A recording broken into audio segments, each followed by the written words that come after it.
Hi, and welcome to Tent Talk with Liz and Beth. I am Liz Wilson. And I'm Beth Wally, coming to you live from Mandeville, Louisiana. Yes. This is our first remote episode. We're really excited. It's episode number 3 of Tent Talk for the Sunbelt Temporary Structures field teams. I am at home in State College, Pennsylvania. And today we have 3 very special guests, the very famous supervisors with the Temporary Structures group, 3 brothers. Everybody knows them. They don't know that they want to, but they do. And I'm going to introduce them in birth order. Hopefully I get it right.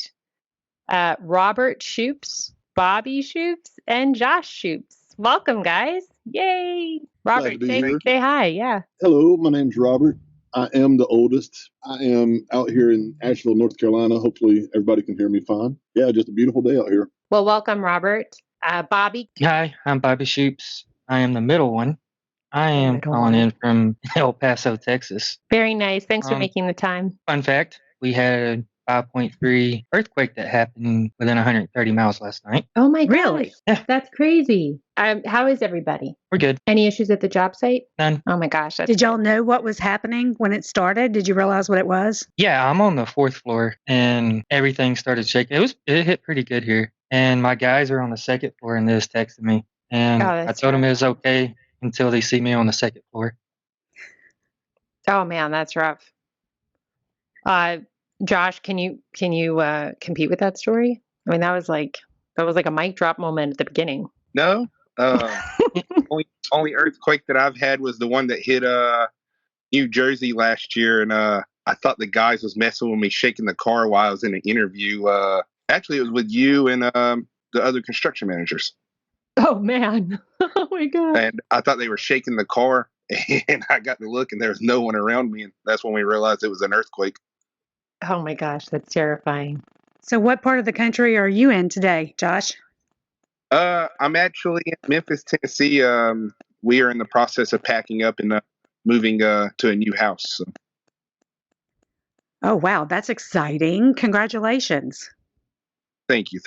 So I'd love to hear a little bit. You guys are kind of famous, right? And you know a ton about tents, and I want to know how that happened. So I'd love to hear a little bit about how long each of you have been in the industry. And this is like all inclusive, all of your time in the industry. Robert? I started in 2008. I'd worked a little bit here and there, but not enough to call it a job. It was, go out, work a couple weekends for some extra money. December of 2008 was when I really started working, and it was for like a local mom and pop shop. I learned a lot though. They had regular pole tents and 2-inch West Coast frame, and learned a lot working there. Not just about tents, but about how to have patience and how to work with other people. And that's when I started. So 17 years? 16, 17 years? Say? When you say it like that, yeah. Yeah, 17 years. Bobby, when did you start? I don't remember the year, but I started just as something to do when Robert was with the company in Georgia. Mm-hmm. Found out that I actually enjoyed it, and then moved to Kansas City in 2012 or 2013? 2012. 2012. And that's when I started doing it full time. So 2012. Oh man. And Josh, when did you start? I started summer of 08, beginning of 09 part-time. Robert pretty much drugged me out of the house to go work, or I had to stay at home and do nothing. So he pretty much drugged me out, and I started with him part-time, just weekends or whenever we didn't have anything to do after school and stuff. And then the summer of 2010 is when I went full-time and started working with him. And then 2011, him and I moved to Kansas City, and we got promotions and took over a warehouse up there for the same company. Well, if we put you in 2008, I'm adding up like 47 years. That's what I was going to say. Yeah. Like almost 50 years of combined tent experience here between these three brothers. It's absolutely amazing. Yeah. You add overtime, and that's a lot more. Take the Sedalia Fair. That right there is another 20 years. I was just going to say, we used to set up all the tents for this Missouri State Fair in Sedalia, Missouri. We did that for 5 years. That was set up 65 tents in less than 2 weeks. Yeah, And- that sounds tough.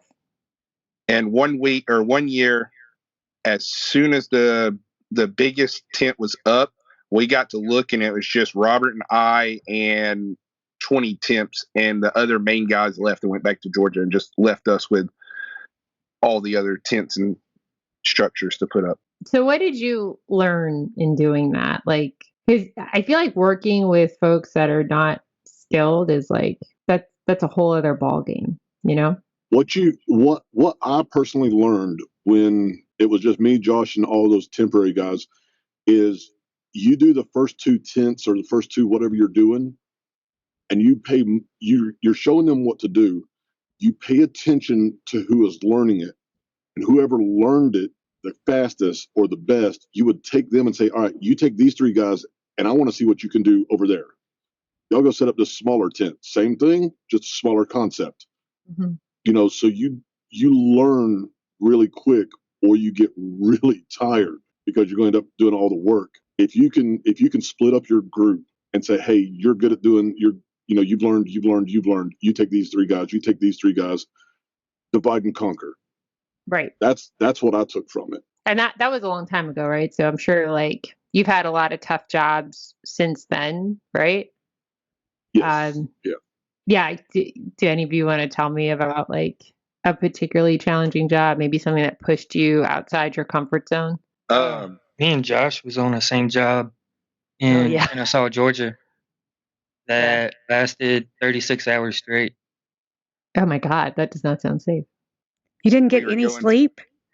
No, we were setting up. The flooring was already set up, but we went from setting up we set up a O22 structure that was 50 feet wide and 300 feet long. And then we set up 2 or 3 other small Navy track tents around the campus.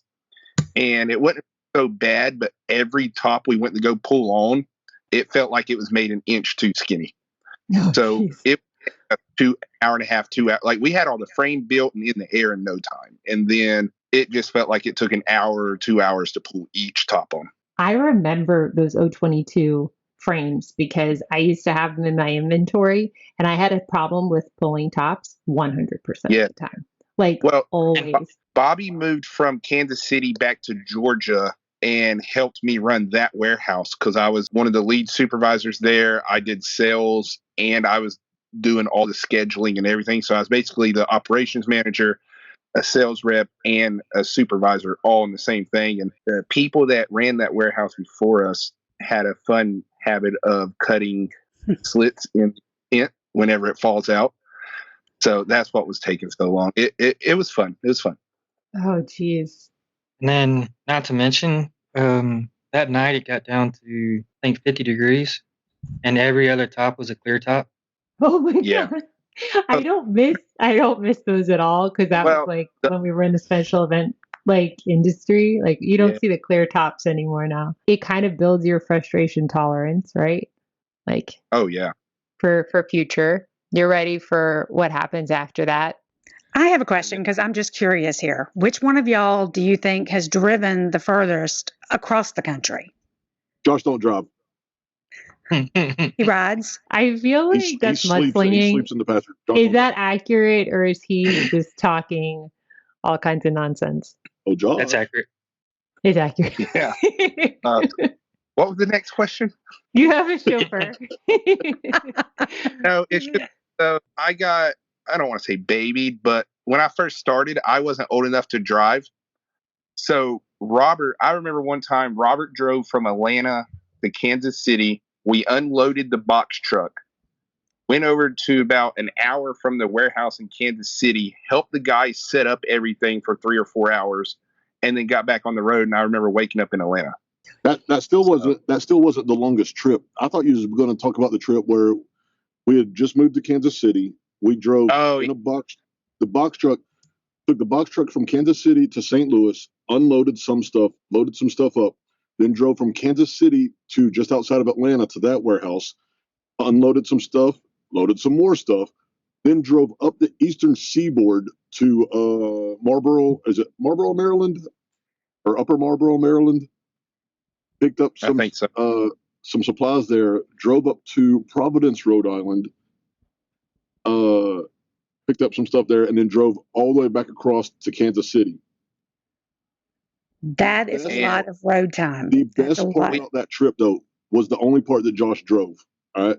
Josh drove through Washington, D.C. and New York City, and it was because we wanted to see D.C. The problem is we had a 24-foot box truck with a 20-foot covered trailer behind it, and we were just driving through D.C. It was like a Thursday at lunchtime. It was the worst thing. That was ever. the only part I drove, and it didn't help that that I took a wrong turn in D.C. and I went in the driveway of the state capitol building. State capitol building, right? Oh, God. And to double up all of that, we were riding 3 deep and the AC didn't work. Oh my God. You guys have a lot of stories. I know that in the last like 20 years or so that you guys have been doing this. Well, I'm rounding up, right? Just to make you guys feel good. I'm sure you've learned how to like increase your efficiency. Like, do any of you have any like time saving hacks that you've used on installations or dismantles? Obviously ones that are safe, but things that you feel like have been really helpful. You know, I picked up something. I think I picked it up from Josh, actually. When we do a structure with liners, we started putting the liners, and I just did this last week at a job site. We put the liners in while the frame is on the ground, so you don't have to fight with it in the man basket in the air. Yeah, that is I've heard of guys doing that. I think it's really helpful. It's one less thing. That's a great one. Do you guys have any others? I know some crews don't, but I put my lights on the ground. I put my cables on the ground. And it's safer, right? Like if you're the more groundwork you can do and less time you have in the air, like the safer it is all around, and it saves time. So that's a great one. Especially running a 6-man crew, it's really fast because as soon as we get 3 trusses built, I can have 2 guys come through, install the gable uprights on the first truss, install lights, cables, everything as we're going. And I can have 2 more guys go ahead and start laying out all the purlins while me and one other guy builds frame. And by the time we finish building the last piece of frame, all that's left is 1 or 2 trusses of lights and maybe a little bit of purlins. Yeah, that sounds awesome. Wait, Bobby didn't give us anything. Bobby, come on, give us a tip here. What is one of your time-saving hacks? Bobby is Speedy Gonzalez. He pushes everybody hard as he can. Bobby's already got the job done before. Is it just guilt, Bobby? Is your trick just guilt? You guilt them into just moving? Is that what it is? Guilt does work. Is it emotional manipulation? Is that what we're doing? Is that your hack? Well, cat's out of the bag. Yeah. No, one thing I found that's faster is kind of like what Josh was doing. I'll have one guy later, we'll just drop bolts in the frame as we go, get everything on, and then our master bay will get completely ready. And while we're raising, I'll have another guy go through and start doing bolts, get everything tightened up. So like assembly line approach. Yeah. Right. Like get people like working in layers. I would agree. I think that's a really good approach on any job, especially if you have like a lot of stuff going on. So I'd like another thing I feel like that comes with experience is finding tools that make sense for you and your team and the kind of jobs you do. Is there anything that you've added to your toolbox in the last year or so that you find has been a real difference maker? Something you keep in your trailer. It could be like a metaphorical tool too. I'll take those. Those are good too. Two things that I love to have now. The first one is an actual tool, and working with Willie, when he trained me, he always Willie got the Pond. job. right? That's Yes, what you're talking Willie about. Pond. Willie Pond, the very I famous. have his.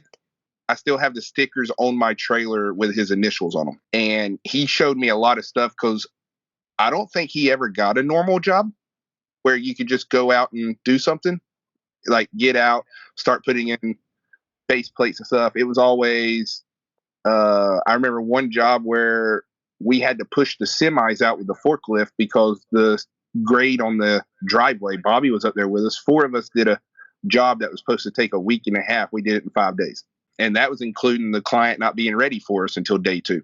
Did a job on the 13th floor of a building. Just, he never did anything normal. And something I noticed that he had a lot of was pulleys. And I keep anywhere to 5 to 7 pulleys in my trailer at all times because you never know when you're going to need them. I remember in Louisiana, we did a job where the client decided to put all the connexes in the way that night. Night shift decided to put them on next to an MTS. We had to pull all the tops on the next morning.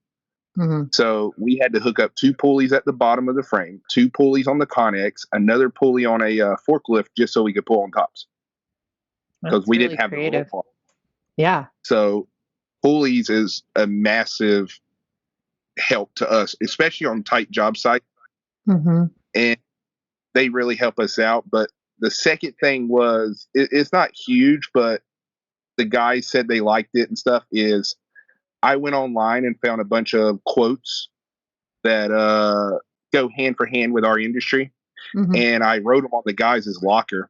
And I know it seems a little high schoolish, but the guys read them and it actually helps them. I mean, so that's just really something nice. small. Yeah. Motivational words by Josh Shoupes. Deep thoughts. That's scary. by Josh Shoupes. I say get it done or we might be out here for 33 hours. Yeah. We don't want to do that. It's kind of like one of y'all's most special tools is that you're all ingenious in some way at figuring out how to get a job done, because there are so many challenges when you're in the field and you have to be able to think on your feet and move around. So I think that's all 3 of you have that special tool. Yeah, creatively solving problems. I know the 3 of us have, and it might have put us in a jam a time or 2 in our life, but we never say no. If there's a challenge, I know the 3 of us will go and get it done. It doesn't matter if it's even if it's not a challenge, turn it into a challenge. Like that means I'm just saying I've always been a competitive person. And if I don't feel like something's a challenge, then I'm not going to attack it the way that I need to attack it. Oh, okay. So you challenge yourself to do the best version of the thing. Yeah. Exactly. That's healthy. Yeah. I'm sure it is. Who knows? But I didn't know if you meant like, just make problems if you don't have one. Well, I mean, maybe. Hey, let me throw some bolts in this. Let me throw some bolts in the show here and cause a problem. And let's see. Today's boring. All right. So I have a couple more questions. We do want to we only have a few more minutes left, but I would love to know, what do you guys know today that you wish you knew on your first install? I was going to say equipment. I remember Robert and I one day in Georgia went and set up a 40 by 80 twin tube tent, just the 2 of us. And no machines. No. Yeah. Zero. Yeah. And that was how it was. That was how it was. Like, you didn't have that stuff. It was always just about muscle. Yeah. And now look at us. We're all big, fat, and haven't had to do anything. Just sitting on a forklift. Just sitting on a forklift. All right. So I'm going to ask a couple of fun questions. What is the first meal that you want when you get home, when you're on the road for a while, and what's that? I'm home, I'm going to have this delicious meal. My wife does an amazing pot roast, and it is delicious. Nice. I'm collecting recipes. I've been asking people stuff, so every episode somebody has to send me a recipe. Share. So maybe the first thing that popped in my head when you asked that question, was immediately followed by a self-response of maybe I am fat. Because there's too many answers. I like when I first go home, there is a Mexican restaurant that has a drive-through that is open for breakfast, and I will go eat a hot Cheeto burrito All right. And I It's always epic. go to this place. Yep, Yeah. All right. breakfast. That's that sounds awesome. And then what's your favorite thing to do when you're not working? I know you guys have a couple hobbies. I like to golf. Yeah, I was about to say Robert and I do a golf trip every year. We try to do 2, but the Father's Day one is getting a little harder to do every year. Right. Lately, I've started fishing more. Go fishing one time. I'm trying to fish more. Then he buys the fish. Up at the job where I just left for PTO, the client gave us permission after work that we was able to go fish in the private ponds, and we've been catching about 15, 20 fish a day. So that's nice. been So you just do like catch and release. If there's, I was thinking dinner myself, but I don't. we caught a few that was within the limits, so we actually kept them, and Copage actually cooked them, and we ate those. So Nice. Very nice. I know like some of the hotels will have like a grill or something fun, so you can make your own dinner. Oh yeah, it saves a lot of money too. Yeah. Mm-hmm. And Bobby, what's What's your favorite meal? My favorite meal when I get home is I stop and find the biggest cowboy steak I can find. All right. Yeah, that's right. And what cooked to what temperature? Oh, medium. Okay. All right. That's Any doable. sides or just the steak? Sides is just whatever I find when I get there. Okay. All right. So indifferent about the sides, just the cow. Well, I really, really enjoyed chatting with you guys today. I appreciate you taking time. I know you're all like on the road and busy, but it was really fun. So thank you guys so much. Thanks for sharing. I always like to learn about them. Any final thoughts? Interest me so much. Any final thoughts, words of wisdom? I know Just you wanted so to much. say thank you for having us. Awesome. It's crazy how big brothers can piggyback off of little brothers' hours. It's crazy. Right. Yeah. Y'all didn't know y'all had. I don't know what he's talking about. There's no competition here at all. I can't tell. None. Not at all. Bobby, how do you deal with this? How do you deal with this? Quietly. He's got us blocked. I just remain silent. Yeah. I unblock him every couple of weeks to talk to him. It's nonstop. It's nonstop. But this was a nice way to spend the afternoon. So thank you guys so much. This was great. So I look forward to chatting more. I'm just literally absorbing all of the Shoupes knowledge here, waiting for the next time that I get to see any of them. I'm going to have to schedule something real soon because I think I'm having a little withdrawal. That's what it is. Yes, Bobby. Oh, yes. Yes. I'm thinking somewhere on the beach. This will never end. Or The by a banter golf could go course, on. 'cause, That's perfect. All right. Well, thank you guys so much. Till next time, stay safe.